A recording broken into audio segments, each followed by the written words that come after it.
This takes place at my childhood home, which sat on the edge of the woods. To separate the woods from the yard, my dad had actually placed large boulders along the tree line. There is also a large mound of dirt from the foundation of the home in the woods. My youngest brother walks with a limp and was rather short and pudgy at this time too, and this is all background and slightly important for the story. So I was about 12 years old when it started. My brothers Josie and Joe, their friend Nate, and I, we were playing hide and seek around the house. The entire property was fair game, woods included. My youngest brother Joe was it, and me and the two other boys hid behind the dirt mound.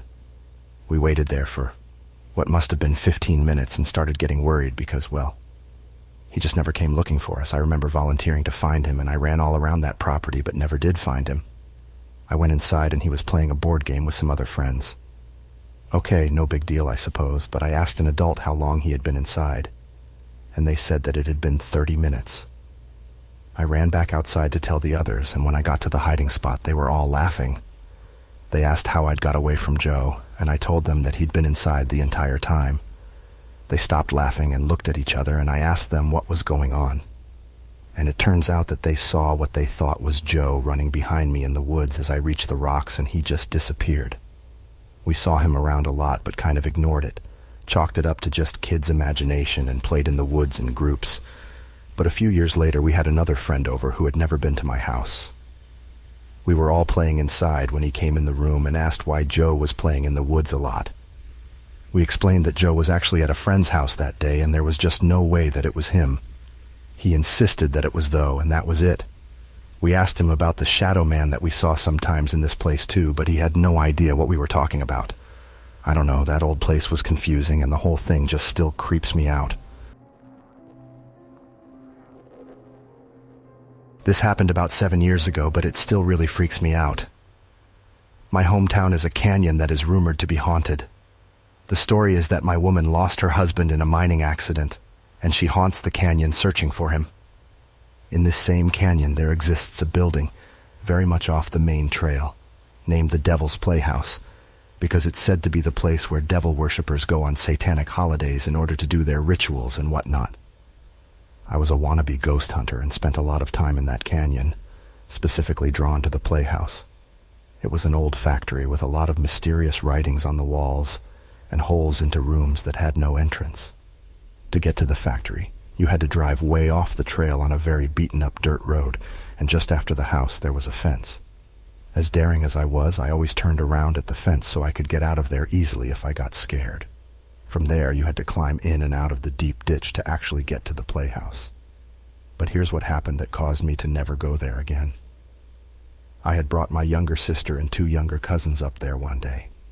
We were messing around just taking pictures when my little sister swore that she saw a camera pointed towards us from the rocks outside of the window of the warehouse.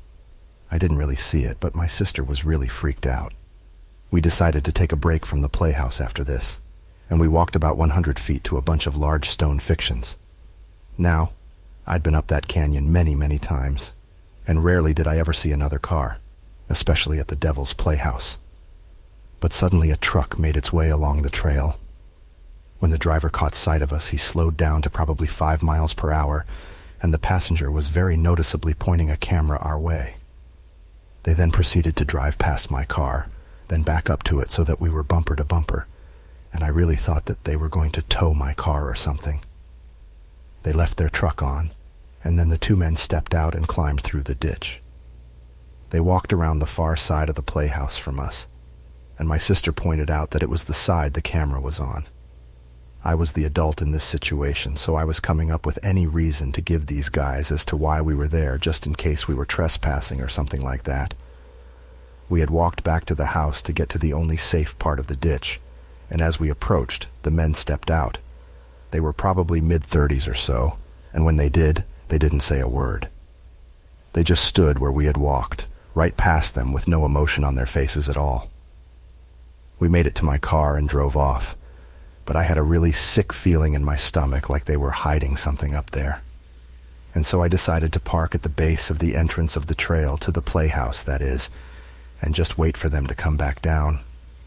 I was stupid, I know, and it was a foolish idea, but I did it anyway.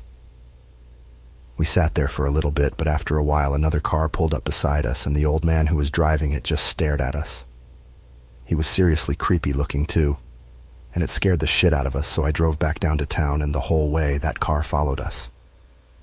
He even parked at the gas station that we went to, and we had gone inside, and he sat in the parking lot for a good 20 minutes before we just left.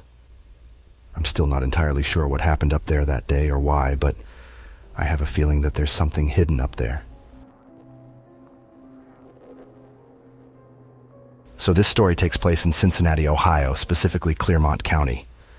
So I'm a female, I'm 31 years young now, and this happened in 2006, so at the time I was 17 going on 18, but my boyfriend, will call him M, and my friend will call A, and her boyfriend, her husband, will call N, are the ones involved in this unexplained event. For some background first, there's this abandoned cabin in the middle of the woods, and you can only get to it by walking about a mile one way. There are some abandoned cars and an ambulance and some tractors and other random vehicles like a short school bus, and they're all covered in gunshots. There's not even a path to drive a vehicle back there, so we would be walking a mile one way to get there. So we're not sure how they could have even got there or how long they would have been there. But my boyfriend and I had gone with 2 other friends previous to our encounter, and it was creepy, but not compared to what happened when we went with A and N. So on our previous trip, we went with our friends T and JT, and myself went upstairs and had a Ouija board. But we just asked some random stupid questions that I can't even remember now, but what I do remember is that it spelled out. But we said goodbye on the board, and we were just looking around the upstairs, which was really just an attic. But we found massive kid socks in the wall, and it was really random and kind of weird. We got pretty startled too when an alarm clock just started ticking. It wouldn't stop as well, so I smashed it to pieces, and that was that. We walked back downstairs where the boys were, and we made our way back outside. We also found a creepy well that was covered up, and then all of a sudden we heard that alarm clock just start ticking again. But I knew that I had broken it, so that kind of spooked us, but it was nothing too major.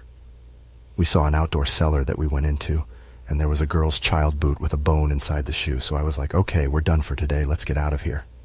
And my boyfriend and myself were telling A and N about this cabin, and what happened when T and J came with us that time. And so we decided that we were going to go later that day again. The day the encounter happened, M and N and A and myself went to the lake, packed a cooler with food and crap, and spent probably 5 hours or so at the lake, and ate and just kind of hung out. We left the lake and stopped at A and N's house, dropped the cooler off, which was in the trunk of the car. This is important for later as well in the story. And after getting everything out of the trunk from our lake trip, we headed to my boyfriend's parents' house, where we parked the car and began our hour-long walk. But we had some flashlights, but that was about it. The walk there was pretty uneventful as well. We have to walk through 2 huge drainage tunnels to get to this cabin as well. But we make it there, and it wasn't dark out, but it seemed just different this time. I'm not sure how to really explain it, but it was just different. But we had come later in the day than previously, so I just kind of put it down to that and was like, okay, whatever. Just like last time when we got inside, A and myself were going to go upstairs.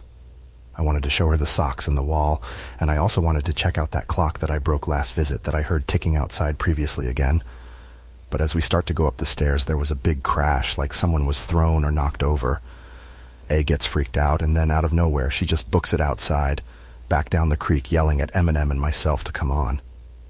I go chasing after her, and she's in tears, having a full-blown panic attack, saying something. Finally, I get what she saw. She said that she saw someone looking at the window at us. We tell the guys, and literally nobody is around, only the 4 of us. Since she's so distraught, though, we decide to just go ahead and we leave. So, as we're walking back down the creek beds, heading back the same way that we came, which is the only way there, and kicking over these huge rocks, we stop and we realize that there are huge rocks, and I'd say boulders, standing right up in the line the entire way down the creek bed. And they just couldn't have been there. I mean, they were not there even just 20 minutes prior because we would have noticed them because they were huge. So this definitely started to freak us out a bit. This wasn't normal and this was pretty unnatural, so we picked up the pace and we started to haul ass out of there. Well, we make it to the first drainage tunnel and we turn on our flashlights and literally none of them will turn on. 4 flashlights that worked perfectly fine on the way there, and now none of them will turn on. And it was at this point that I was like, what the hell is happening? 30 minutes later, We're back at my boyfriend's parents' house, where A&N's car is parked. I gets in the car, because at this point she's ready to just get the hell home and forget this event ever happened. The rest of us are still outside the car, when A suddenly gets out of the car, screaming and jumping up and down and flying around. We get a closer look at her, and she is absolutely covered in ants. We're like, what the hell is going on here? So we look, and they're coming from the back seat from the trunk, and opens the trunk of his car, and there, laying in the trunk, is this huge, rusty, extremely old woolly sock just covered in ants. Now remember what I said earlier in the story. We had been in and out of the trunk all day long, and I can affirm that there was nothing in the trunk when we left their house from dropping off the cooler. But now, there's this huge woolly sock just covered in ants in the car. This was obviously just way too much for any of us to even wrap our heads around. So needless to say, we never went back there, and I personally will never be going back there again. But I did find out later that it turns out that the man who used to live in that cabin was actually named Hubert, and he was often called Huey. My boyfriend had actually been to the cabin once before I ever went, and he found these journals there too. And the man was an alleged child molester. His journals too went into detail about all of his urges and all that stuff. I'm not going to go into that too much, but it was disturbing to say the least.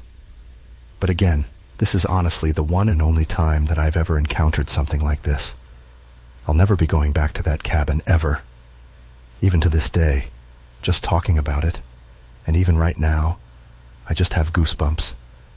I can't explain what happened that day, and I have no idea what I saw that scared her so bad in that window, but I do know that boulders do not stand straight up on their own like that in a line, and nobody could have done it so fast to scare us like that. And also, nobody could have messed with their 4 flashlights, and nobody could have put that dirty and infested woolen sock in A&N's car trunk.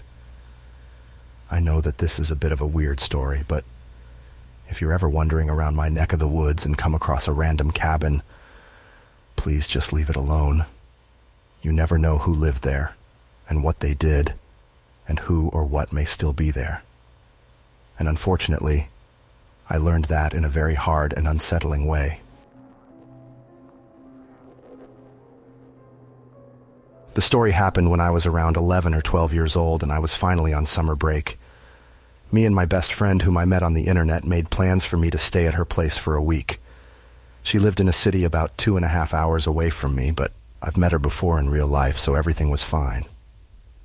On that day, I took the train by myself, which was not a new experience for me, since my mom let me have a lot of freedom and experience. I texted my friend the time and place I'd arrive, but that city was huge, so I got the name of the station mixed up, which led to her going somewhere else instead of where I was. But at the time, I obviously didn't know, so when I arrived, I just took my suitcase and went to a quiet corner to wait for her while watching all the busy people running from A to B. My friend texted me asking me where I was, and after some more texts, we figured out that it was my fault for telling her the wrong station, but she was on the way to pick me up. After waiting for a few minutes, a man in his 30s accidentally bumped into me, even though I was just standing still, and apologized 1,000 times. I assured him it was fine and nothing happened, but he insisted on making it up to me and wanted to buy me a hot chocolate or something to eat. I refused, but I was also a pretty shy girl back then, and wasn't taken seriously many times. He seemed pretty frustrated at this point and decided to just grab my hand and tried to drag me with him, and only then I realized what his intentions were and felt super scared. No one else around me seemed to notice what was going on, but like a miracle, my friend just arrived on time and came straight to me. I was calling her name, which made the guy realize I wasn't alone anymore, so he took off as fast as he could without saying anything. I have no idea where I would be if my friend didn't show up that day, and I hope I never meet the man who tried to kidnap me at a train station. I used to ride the train to and from work. This happened on my second day of taking the train. I live at the very end of the line, and a couple of the stops before mine are not in the greatest of areas. However, the last 2 to 3 stops are in great areas. Usually when I get to my stop, there aren't that many people left on the train. On this day, there happened to be no one in my specific car on the train, so I was content sitting all by myself. As we stop at the worst stop on the line, a large man around early 30s, 6'2", wide and broad shoulder, long dreads, and a very large puffy jacket got on the train. I don't pay too much attention until he sits literally right next to me. An entire empty train, and this huge dude who takes up the entire seat basically sits on top of me. He doesn't say anything to me, but then turns on some jazz music on his phone and held it up to his ear, which is right next to mine, blaring the music. I didn't want to be rude, although he was. So I decided to just act annoyed and hoped he would get the hint. He didn't. As we near the final stop, each stop before then, he seems to be pushing into me more and more, pushing me against the window. Finally, my stop comes, and I am relieved. However, he doesn't move. I look at him and say, "Excuse me." He replies with, "Do you like this tune?" I said, "What?" And he says, "This tune, this jazz, do you like it?" I replied and said, "Yeah, it's great, but excuse me, I'd like to get off the train." He then proceeds to ask me where I'm going, again not moving. I tell him I'm getting off the train and would appreciate if he would let me. He doesn't.